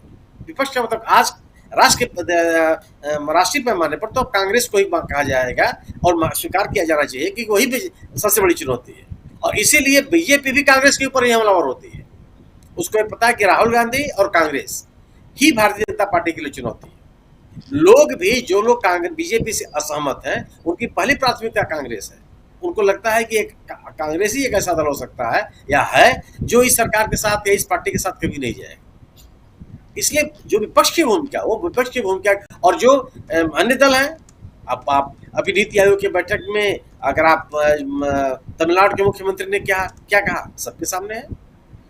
कई बैठकों में कई मुख्यमंत्रियों ने बहिष्कार तक कर दिया, गए भी नहीं हो। तो एक अपने दायरे में रह करके जो अन्य विपक्षी दल है वो अपनी भूमिका अदा कर रहा है, वो निष्क्रिय नहीं है। ये स्थिति नहीं कम से कम, और लोगों के बीच में उन बातों को लेके जा रहे हैं जो बातें सरकार को बेचैन करती हैं। और सरकार की गवर्नेंस की विफलताएं, ये उनके लिए मजबूरी है कि वह राष्ट्रवाद के अपने नारे पर सवार हो। राष्ट्रवाद और ध्रुवीकरण की राजनीति से भारतीय जनता पार्टी दूर हो जाएगी, यह सोचना ही बेमानी है। जी बिल्कुल बिल्कुल बिल्कुल। क्लोजिंग कमेंट के लिए आना चाहता हूं जल्दी से पंकज जी। क्या यहाँ पर सवाल वही है कि राष्ट्रवाद, क्या अब यही एक मूल मंत्र है नरेंद्र मोदी के पास बचा हुआ? लेकिन अगर यहाँ पर विपक्ष उन मूल बातों को लेके चले आए और एक पूरा का पूरा फोर्सली, जिसकी ज़रूरत है, राहुल गांधी अपनी राजनीति कर रहे हैं, लेकिन राहुल गांधी का साथ देने वाले और भी तो दलों से नेता चाहिए, चाहे दक्षिण हो, चाहे उत्तर हो, पूर्व पश्चिम, हर तरफ, चाहे ममता बनर्जी हो, चाहे अखिलेश यादव हो, तेजस्वी यादव हो, और बिहार में तो अभी फोकस होगा, इसके बाद ममता बनर्जी की नंबर आएगी, क्या उनका नंबर आएगा। इसलिए भी समझना चाहता हूँ आपसे, क्या यहाँ पर नरेंद्र मोदी आज की तारीख में जो राजनीति कर रहे हैं, उस राजनीति में वो आगे निकलते हुए दिखाई देते हैं विपक्ष के आगे? बिल्कुल। आज मैं सुनील जी की बात को थोड़ा सा आगे बढ़ाऊंगा। सुनील जी ने राष्ट्रवाद शब्द बोला, लेकिन मैं इसको छद्म राष्ट्रवाद बोलूंगा। क्यों, क्या है कि भारतीय जनता पार्टी और आरएसएस का राष्ट्रवाद जो है केवल पाकिस्तान की सीमा पर रहता है। कितने सालों, शायद सन 64-65 के बाद में कभी ऐसा हुआ था कि चीन से हमारा ऐसा संघर्ष हुआ जिसके अंदर हमारे 20 सैनिक मारे गए हों, उनके सिर काट के ले गए हों। उस समय राष्ट्रवाद कहां गया था? ईमानदारी की बात है कि लोकतंत्र में राष्ट्रवाद की सबसे बड़ी संकल्पना यह है कि आप अपने संविधान, अपनी संवैधानिक व्यवस्थाओं के प्रति सुदृढ़ रहें। वास्तव में आरएसएस जिसको राष्ट्रवाद कहता है वो उनका सांप्रदायिकवाद है। मैं आपको एक चीज और बताऊं कि हमारी विदेश में जो जितने दल गए हैं, उन लोगों को अपेक्षित परिणाम ना मिलने का सबसे बड़ा कारण भी मोदी जी का एक भाषण है, जो उन्होंने बोला था, हम घर में घुस के मारते हैं। आपको बता रहा हूं, अंतर्राष्ट्रीय स्तर पर इसकी एक गलत इमेज हमारी तरफ से गई कि हम घर में घुस के मारते हैं। सलीम जावेद सरी के डायलॉग तो बहुत अच्छे लगते हैं कि एक चुटकी सिंदूर की कीमत घर में घुस के मारते हैं, गोली खाएगा, है ना। तो लेकिन इसका इंटरनेशनल इम्पैक्ट हमारे लिए बहुत बुरा पड़ रहा है। तीसरी चीज, खड़गे जी ने अपना काम किया, खड़गे जी राष्ट्रीय अध्यक्ष है, उन्होंने एक प्लेटफॉर्म पे पार्टी की गाइडलाइन दे दी। अब यदि डिस्ट्रिक्ट लेवल तक के संगठन मजबूत होंगे तो उनका काम है कि इस गाइडलाइन को नीचे तक लेके जाएं। वो कह रहा है कि कांग्रेस में भी एक बड़ा वर्ग ऐसा है जो राहुल गांधी को मदद नहीं कर रहा है, वो उनकी अपनी राजनीति है। और जितने क्षेत्रीय दल हैं आपको बताऊं, उनके अपेक्षाएं, उनकी जो लिमिटेशन है, जैसे अभी सुनील सर कह रहे थे, वो उनके क्षेत्रीय हैं, वो उस तक ही टिके हुए हैं। राष्ट्रीय स्तर पर कांग्रेस से ही लोग अपेक्षा करते हैं। पहले कभी कम्युनिस्ट पार्टी से किया करते हैं, लेकिन कम्युनिस्ट पार्टी दुर्भाग्य से इस लायक नहीं रह गई कि उसको राष्ट्रीय माना जाए। तो कांग्रेस की राष्ट्रीयता को, जैसे अभी कुछ जिला लेवल पर कमेटी बनाने के ऑब्जर्वर घोषित किए, आज गौरव गोगोई को प्रदेश अध्यक्ष बनाया गया, जिस तरीके से 3 कार्यकारी अध्यक्ष बनाए गए, जिसके अंदर एक महिला जो है वो ट्राइबल ग्रुप से आती है, एक मुस्लिम को बनाया और एक उन्होंने लोकल व्यक्ति को बनाया। तो जिस तरीके से काम चल रहा है वो तो ठीक है, क्योंकि प्रदेश अध्यक्ष का चेहरा इतना मजबूत होना चाहिए जो प्रदेश में इन सब चीजों को, जो खड़गे जी या राहुल जी कह रहे हैं, उसको ट्रांसलेट कर सके। आज पूरा देश देख रहा है। देखिए, हम पहलगाम के हमलों की तो सब बात कर रहे हैं, लेकिन पुंछ की हालत पहलगाम से बदतर हुई जी। पहलगाम में लोगों की प्रॉपर्टीज नष्ट हो गई, 15 लोग मारे गए वहां पर एक अधिकारी लेवल का रजौरी में एक आदमी मारा गया। लेकिन हम लोगों ने, हमारी सरकार ने उन पर चर्चा तक नहीं करना पसंद किया। हम बताइए, 26 वो गए, 26 के बाद में शहीद और सैनिकों की शहादत मिला के 21, 22, 23 लोग उसके बाद चले गए। तो यदि हम हेड काउंट करें तो हम तो कोई फायदे में नहीं रहे। अब पता नहीं दूसरी सीमा के पार हमने क्या किया, घर में घुस के कितना मार दिया था। और यदि एस जयशंकर की बात सही कि हम तो पहले ही खबर कर चुके थे कि हम हमला करने वाले हैं, तो मुख्य लोग कितने मारे गए। हाफिज सईद तो मारा नहीं गया, मसूद अजहर मारा नहीं गया, जरगर मारा नहीं गया, है ना। तो विश्वसनीयता का संकट इस सरकार के सामने है, और इस विश्वसनीयता के संकट के सामने यदि कांग्रेस अपनी विश्वसनीय स्थिति जमीनी स्तर तक बनाती है तो ये मान के चलो कि मोदी जी ये छद्म स्यूडो पावरफुल दिखाने की कोशिश कर रहे हैं, उस पुतले की हवा निकल जाएगी। जी राजीव जी। बिल्कुल बिल्कुल, आप सही कह रहे हैं। बहुत वाजिब और बहुत महत्वपूर्ण बातें यहाँ पे हम लोग कर रहे थे। और डेलीगेशन जो है वो विदेश में है। शशि थरूर को लेकर हमारे कुछ साथी बहुत उत्साहित हैं कि शशि थरूर बहुत बढ़िया काम कर रहे हैं। शशि थरूर ने कुछ बातें जो कल वहाँ कही हैं न्यूयॉर्क में, उनके भाषण को लेकर यहाँ पर कुछ दूसरे ढंग से कुछ मीडिया में चर्चा, क्योंकि शशि थरूर ही तो बिक रहे हैं। शशि थरूर यहाँ कांग्रेस पार्टी के पार्टी लाइन से बाहर जाकर वो पहले आर्टिकल लिखते हैं, फिर उस आर्टिकल का जिक्र भी कर रहे हैं वहाँ अमेरिका में जाकर। मैंने जिक्र किया उसका। हाँ, और कह रहे हैं कि हाँ मैंने लिखा और मैंने जो कहा फिर सरकार ने वैसा ही किया।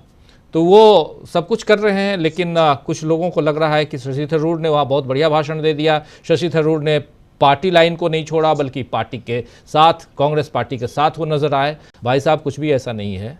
शशि थरूर अब विश्वसनीय नहीं रह गए हैं, खुले तौर पे कह रहा हूँ, और एक विश्लेषक होने के नाते कह रहा हूँ, वो विश्वसनीय नहीं हैं उनके।